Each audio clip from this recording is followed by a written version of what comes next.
দেখে কি ভাবছেন আমরা দ্বারকায় গেছি? না, আমরা দ্বারকায় যাইনি, আমরা বারাসাতে গেছি। আর বারাসাতে এবারে কালী পুজোর কালী ঠাকুরগুলো আপনাদের সঙ্গে শেয়ার করবো। তো চলুন বারাসাতের ঠাকুর দেখুন ছোট্টু বাবিনের সাথে।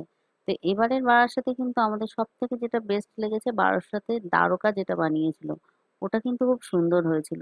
তো চলুন ছোট্টু বাবিনের সাথে ঠাকুরগুলো দেখে নিন, বারাসাতের কালী ঠাকুরগুলো।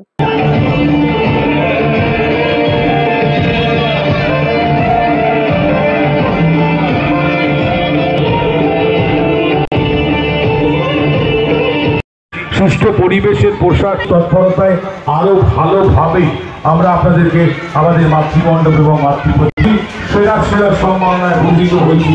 প্রচুর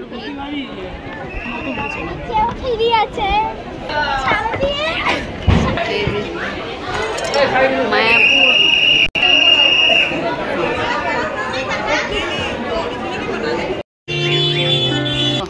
কাজগুলো সুন্দর বানিয়েছে। অন্যরকম দেখো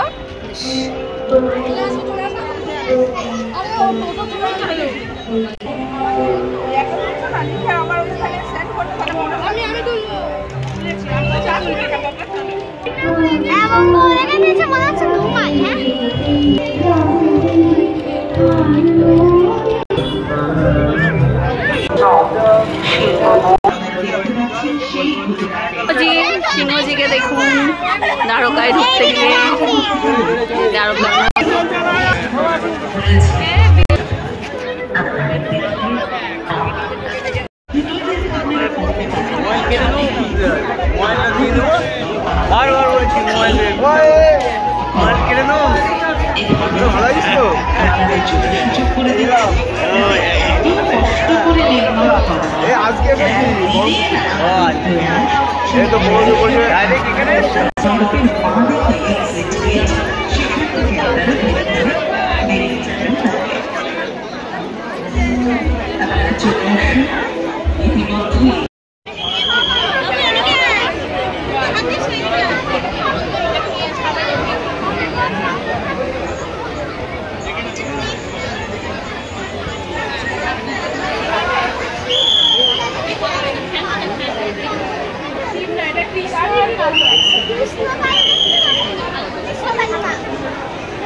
বন্ধুরা বারাসাত নবপল্লীর ঠাকুর দেখছি ছোট্টু বাবিনকে নিয়ে।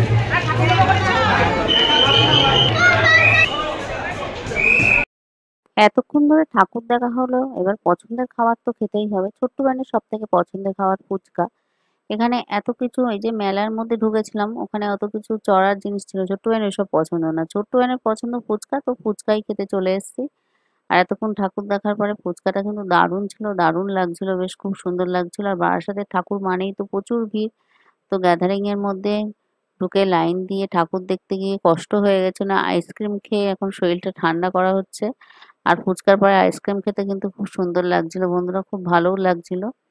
তো এই যে আইসক্রিম গুলো আমরা নিয়েছি, ফুচকা খেয়ে ঝালও লেগে গেছিল, আর গরমের মধ্যে আইসক্রিমটা খেতে কিন্তু দারুণ লাগছিল। তারপরে যেটা হয়, মেলায় ঢুকেছিলাম, মেলার মধ্যে থেকে জিলিপিটা দেখে খুব টান ছিল।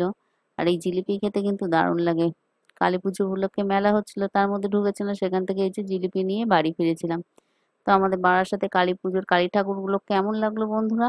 ভালো লাগলে কিন্তু অবশ্যই একটা লাইক করবেন। যারা চ্যানেলে নতুন, প্লিজ চ্যানেলটাকে সাবস্ক্রাইব করে দিয়ে পাশে থাকবেন। সবাই ভালো থাকবেন।